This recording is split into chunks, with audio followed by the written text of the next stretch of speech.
inherited my grandmother's estate after caring for her for a decade, but my estranged cousins showed up with a fake will claiming everything belongs to them, and my aunt is now threatening to sue me for elder abuse if I don't share.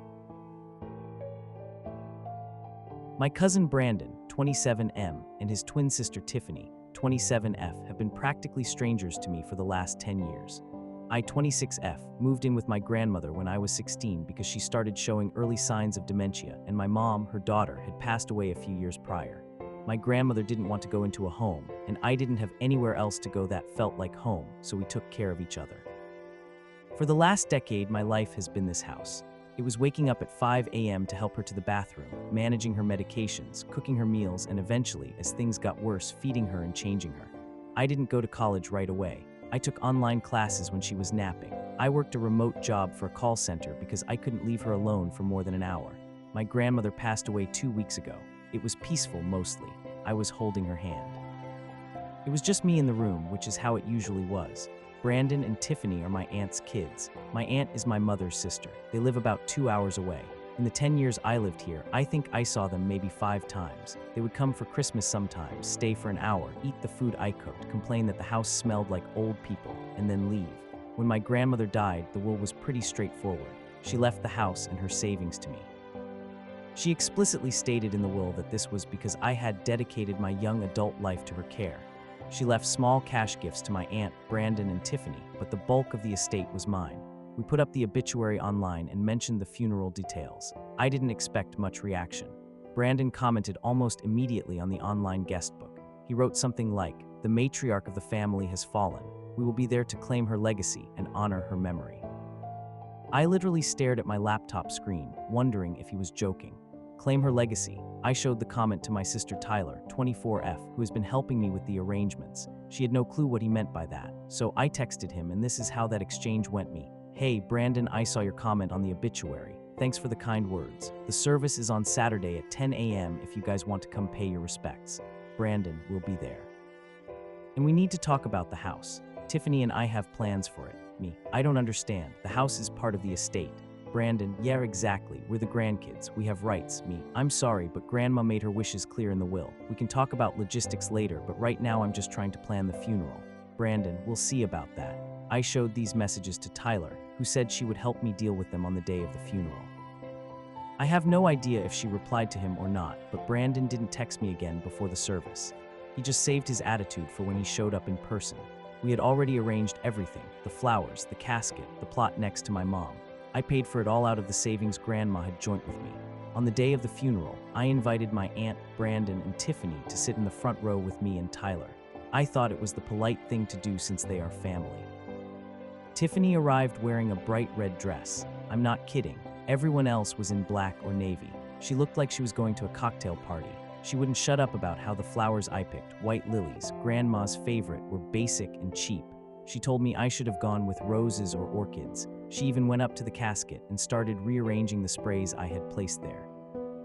I tried my best to ignore her while my aunt just stood there crying loudly and making a scene about how much she missed her mommy, even though she hadn't visited in 3 years. Tyler and I just stood there accepting condolences. Unfortunately, Tiffany didn't stop at the flowers. While I was talking to the pastor, she came up and started critiquing the program. She told me that the picture I chose for the front, a candid one of Grandma laughing in her garden, was unflattering. She said I should have used her professional portrait from 30 years ago. I told her Grandma hated that portrait because it looked stiff. Tiffany said, "Well, it's about respect. You're making her look senile." I walked away because I didn't want to scream in a church. I still don't know what happened while I was greeting other guests, but when I came back to the front, the photo frame I had set up next to the register book was gone. It was a picture of me and Grandma from my high school graduation. Tyler told me later she saw Tiffany put it face down on a back table. I never discussed the will or the estate with Tiffany or Brandon if I could help it. However, I often heard my aunt sharing details with them that she shouldn't have known or making assumptions. Brandon started telling people at the wake that they were planning to renovate the family home and turn it into a rental property. He was talking loud enough for me to hear. He told a neighbor that the house was falling apart because I hadn't maintained it properly. He said, "It's a shame what happens when you let a young girl run a household. The house is not falling apart. I painted the exterior last summer by myself. I mowed the lawn every week. I kept the gutters clean. He told Tiffany, loud enough for me to hear, that I probably blew through Grandma's money on stupid stuff, and that's why there wasn't a bigger reception. We had a nice reception with sandwiches and coffee at the church hall, which is what Grandma wanted. She hated waste. He commented that he knew I wasn't business-minded enough to handle a property like this. Each and every time he made comments like this, I would try to correct him or Tyler would step in, but he wouldn't acknowledge me. I expressed this to him at the reception, quietly pulling him aside. I told him he was being disrespectful and that the house was not his to renovate. He told me he would try to be more sensitive, but that facts are facts. I told him that was no excuse for him to lie to neighbors and stick his nose into business that didn't concern him. He hesitantly agreed to stop talking about it for the day. On Friday, 2 days after the funeral, I got a call from the estate lawyer. He's an older guy who has known Grandma for 40 years. He sounded confused. He explained that my new legal representation had just faxed over a document, but the pages were blurry, and he wondered if I could bring in the original. I immediately told him that no, I didn't have new legal representation, and I didn't know what he was talking about. I asked him what the document was. He said it was a codicil to the will, dated 3 months ago, which apparently revoked the previous will and named Brandon and Tiffany as the sole beneficiaries of the house. I told him that was impossible. Grandma was bedridden 3 months ago. She couldn't hold a pen. She didn't have any visitors except the hospice nurse and me. I requested that he not file anything or do anything until I came down there. The lawyer suggested I come in immediately. I called the locksmith right after that phone call. I had a bad feeling. I asked them to come change the locks on the house that afternoon. When Brandon and Tiffany showed up at the house an hour later, I was waiting on the porch. They had a clipboard and a tape measure. I confronted them about it. I told them someone tried to submit a fake codicil to the lawyer and that the only people it could be were them. Brandon tried to deny it at first, saying they wouldn't do something illegal. However, I reminded him of how he had been talking about the house as if it were his all week. I told him I wanted them off the property. I added that I would not give someone who had already done so much to disrespect Grandma's memory the opportunity to come inside and start measuring for drapes. He fought me on this. I basically told him that I felt disrespected by him and his sister. I explained that I was the one who cleaned Grandma's sores, I was the one who fed her, and I was the owner of this house. We ended up arguing on the lawn. Tiffany chimed in and said, and I quote, "Well, yeah, it's the family's job to make sure the assets are distributed fairly." Before Brandon could even say anything, I told her she had no definition of fair. She said she didn't see what the big deal was since the house was worth a fortune, and it wasn't right for me to have it all just because I didn't have a life. I told her again, the estate is none of your business. She tried to argue, but I just cut her off. I told her that her behavior regarding Grandma's death had been nothing but greedy and insulting. I then told her that forging a legal document had crossed the line and she was trespassing. She seemed absolutely shocked by this. She looked at Brandon, waiting for him to defend her, and then he did. He looked at me and said, "Why don't we just sit down and work this out? We can split it thirds." I asked if he was kidding. He said, "No, Tiffany and I just want what's fair. We're grandchildren too. Grandma wasn't in her right mind when she wrote you into the will years ago. We're giving you a chance to do the right thing before this gets ugly." I didn't even respond. I just turned around and walked back into the house. I locked the deadbolt. I watched them from the window. They stood there for a while, pointing at the roof and talking. Then they got in Brandon's car and left. I ignored him trying to call me for the rest of the afternoon.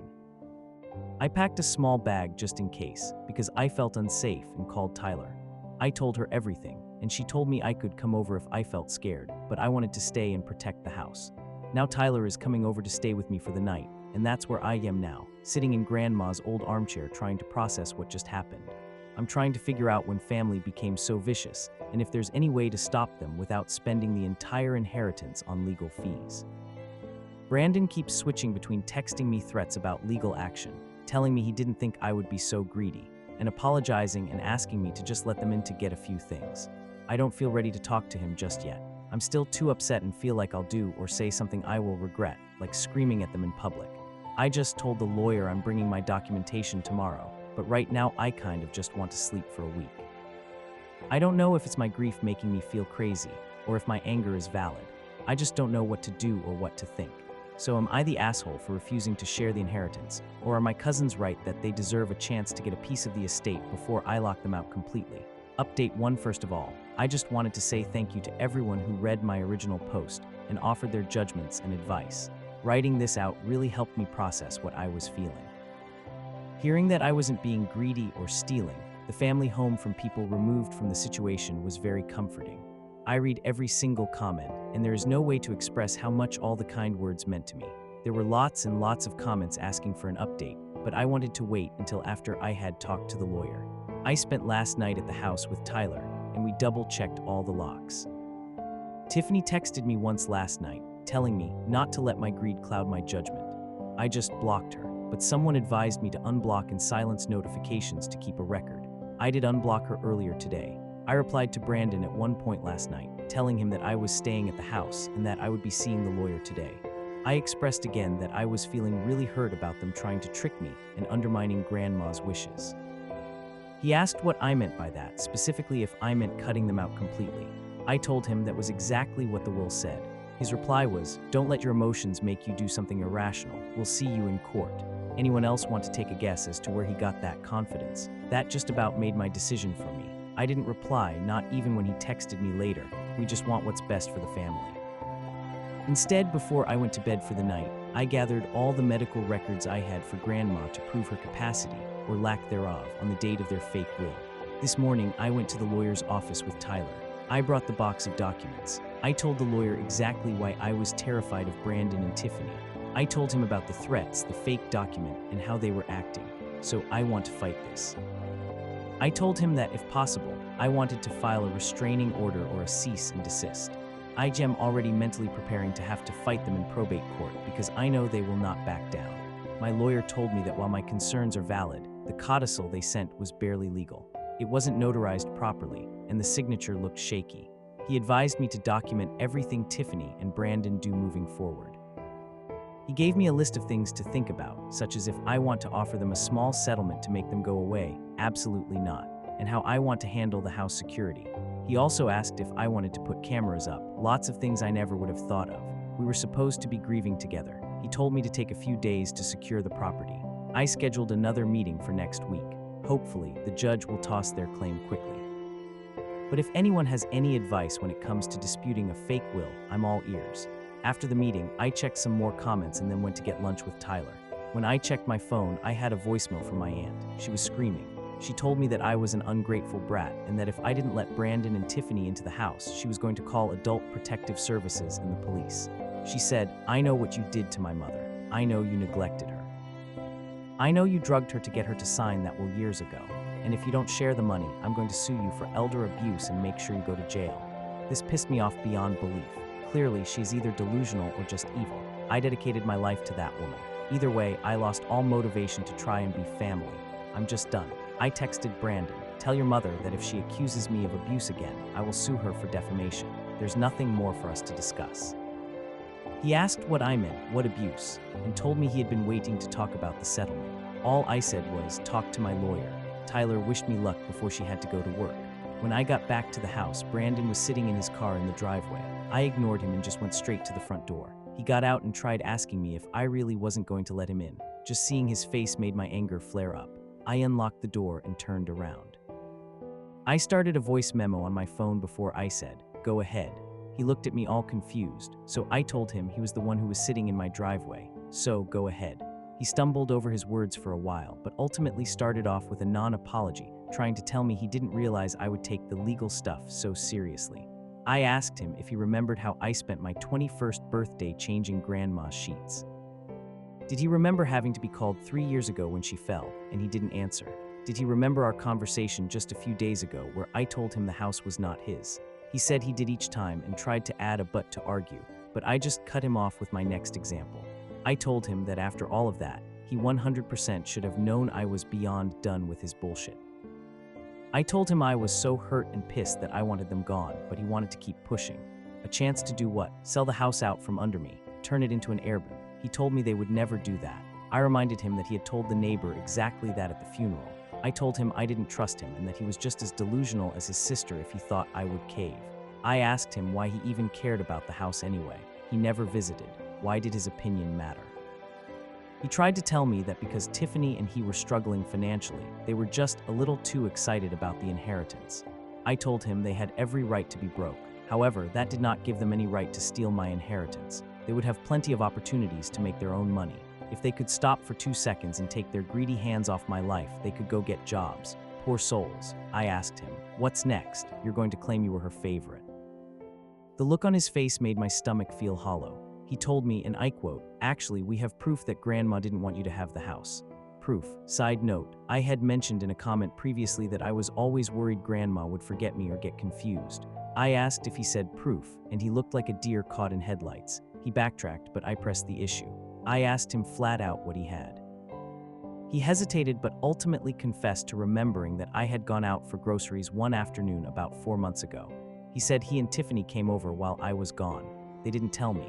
He said they went into her room and recorded her. They asked her questions like, "Do you know who Sarah is? And do you want to give the house to Brandon?" He said. She was confused. She didn't know who you were. She said yes to me. We have it on video.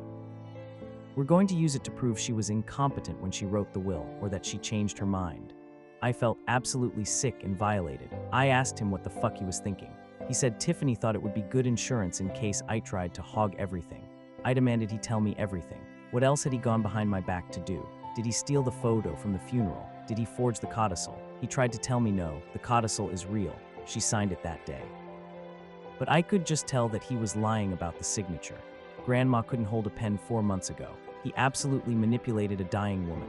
At that point, I didn't even care why he did it. It's clear that they possess no morals. I asked him if he realized what he was admitting to. He trespassed, harassed a dementia patient, and secretly recorded her to try and steal her estate. What would a judge say to him? He didn't have a response. And honestly, if he did have a response, I didn't want to hear it anymore. I knew the answer. I told him that as the woman who cared for her, protecting her dignity was my top priority, not his bank account. I said him going behind my back like this for something as greedy as money was absolutely unforgivable. There was nothing he could say or do to fix this now. I told him I would be pressing charges if possible, but it was up to him if he wanted to drop the fake claim.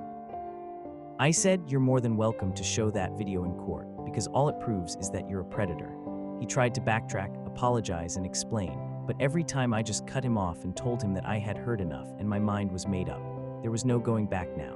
If he wanted to have even the slimmest chance to avoid being countersued for legal fees, he would need to back off. I told him no court in the world would give him the house. I told him that any contact we had moving forward would be through my lawyer. I wanted nothing to do with his family. I put my lawyer's card on the hood of his car and walked inside. He didn't try to follow me. So now, on top of dealing with the fake will, do I have to file a complaint with the police about them entering the house without permission? Are they allowed to just record her like that? God, I didn't think this could get any worse, but I guess that's on me for being naive. I'm glad I recorded the conversation though, and got him admitting to the secret visit. I don't know how or if it will help my case, but I sent the recording to my lawyer with a note that we can discuss more on Monday. I'm back inside with all the lights on. Tyler is coming back over after work. I also called my other cousin on my dad's side and told him everything. He was disgusted. Tiffany did text me again. I'm assuming Brandon talked to her after I left. It was a very long, cruel message, but to summarize, she just called me a control freak who manipulated an old lady. She insulted my caregiving one last time and then said that she hopes I lose everything because I don't deserve the house. Honestly, after reading it, I thought the message would hurt, but it just gave me a really good laugh. I took a screenshot and sent it to my lawyer as well, and that's where we're at. The settlement is off. I will let the lawyer handle the eviction of their ideas. I didn't realize how much I was letting this weigh on me until now. I feel like a huge weight has been lifted off my shoulders, even though a new one, the legal battle, is settling very quickly. Update 2, I didn't think I'd be updating again so soon, but things have moved incredibly fast in the last 48 hours. After I sent the recording of Brandon admitting to the secret visit and the video recording of Grandma to my lawyer, he called me immediately. He sounded serious. He told me that what Brandon described, entering the home without my knowledge to coerce or record a vulnerable adult, could be construed as elder abuse or at least harassment, and it definitely invalidated their claims of being concerned family members. He advised me to file a police report for trespassing just to have it on record. I was hesitant because, well, it's family and calling the cops feels extreme, but Tyler convinced me. She said they didn't act like family when they tried to rob you. So I went to the station yesterday morning. I filed the report. I didn't press charges right then, but I made sure there was a paper trail stating that Brandon and Tiffany had entered the property without authorization while I was the primary caregiver and owner. When I got home, there was a letter taped to the front door. Not mailed, taped. It was from my aunt. It wasn't a legal letter. It was a handwritten note on floral stationery.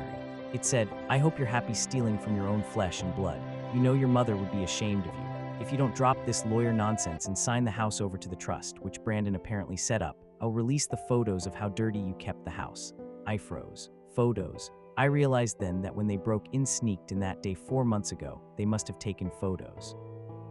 That day I had gone to get groceries because Grandma had a stomach bug and I had been up all night cleaning vomit. The house was messy. There was laundry piled up. There might have been dishes in the sink. They took photos of a crisis moment to make it look like I lived in filth. I felt sick. I went inside and called my lawyer again. I read him the note. He told me to save it, obviously. He said, "This is extortion. They are digging their own grave." Then around 4 p.m. my phone blew up. "It was Brandon. You called the cops. Are you insane?" I didn't answer. Then Tiffany texted, "You're going to pay for this. Mom is calling APS right now." I sat there waiting for the police or adult protective services to show up. I was shaking. I looked around the house. It was spotless now, but I was terrified they would believe the lies. But then the most unexpected thing happened. My aunt called me. I let it go to voicemail, but she left a message. Her voice was different. She wasn't screaming. She sounded scared. "Please," she said, "please call off the lawyer. Brandon told me you recorded him. He told me what he said about the video. We can't have that come out. If you drop the police report, we'll drop the will." I listened to it 3 times. Why was she scared? I called my lawyer. He did some digging. It turns out my aunt works for the state, in a department that deals with, you guessed it, social services. Not APS directly, but adjacent. Came out that her children, and by extension her, since she seemed to know about it, were involved in coercing a dementia patient and forging documents. She could lose her job. She could lose her pension. The fake will wasn't just a fun little scheme. It was fraud. And Brandon admitting on tape that they recorded a confused woman to try and overturn a legal will. That's evidence of malicious intent. I realized I held all the cards. I texted Brandon back one time, "I'm not dropping anything. My lawyer will be in touch regarding the extortion attempt by your mother." An hour later, I got an email from their lawyer, who turned out to be a family friend of theirs who probably didn't know the whole story. It was a formal withdrawal of the codicil claim. They were dropping it. They were folding. I sat on the floor of the living room and cried. Not happy tears, just relief and exhaustion.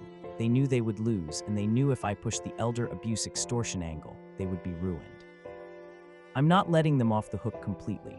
My lawyer is drafting a settlement agreement where they have to sign a document admitting the codicil was invalid and agreeing to never contact me or step foot on the property again. If they violate it, I proceed with the extortion charges. I talked to Tyler last night. We drank a bottle of wine that Grandma had saving for a special occasion. We toasted to the house. Brandon and Tiffany have gone silent. My aunt has gone silent. I think they're terrified I'm going to report my aunt to her licensing board. I haven't decided if I will yet. Part of me wants to destroy them like they tried to destroy me. Part of me just wants them to disappear. I'm going to change the locks one more time just to be safe. And I'm going to install those cameras. I learned a lot this week.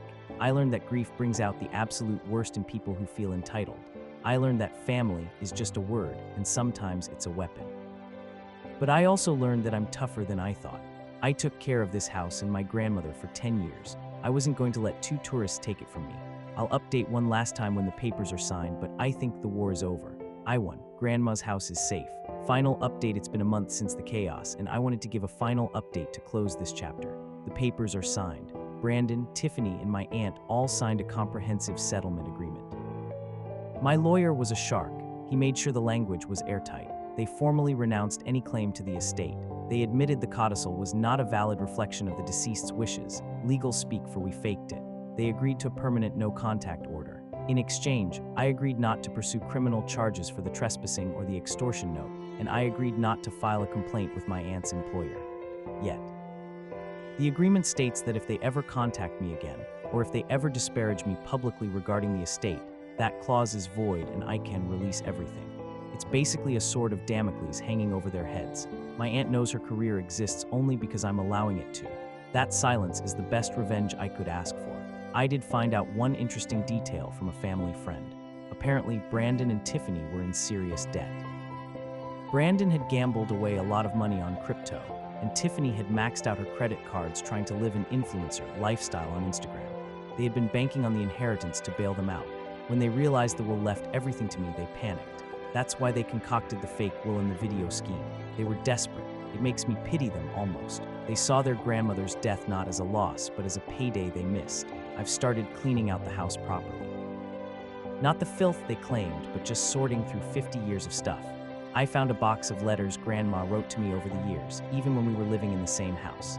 In one of them she wrote, "I know your cousins will come around when I'm gone. Don't let them bully you. You are the strong one. You are the one who stayed." I framed that letter. It sits on the mantelpiece now, right where the photo Tiffany hid used to be. Tyler has moved in with me. We're going to renovate the kitchen, not to sell, but because we want to cook together. It feels good to have laughter in the house again. I blocked Brandon and Tiffany on everything, but I did check Tiffany's Instagram once before I did. She posted a vague quote about karma and toxic people. I just laughed. I'm going back to school next semester. I'm going to finish my degree. Grandma set aside a specific fund for my education that was separate from the house, and Brandon and Tiffany didn't even know about it. To anyone dealing with greedy relatives, document everything. Don't let them gaslight you. And if you know you did the right thing by your loved one, stand your ground. Thanks for listening to my vent. I'm going to go water the lilies in the garden now. They're blooming beautifully.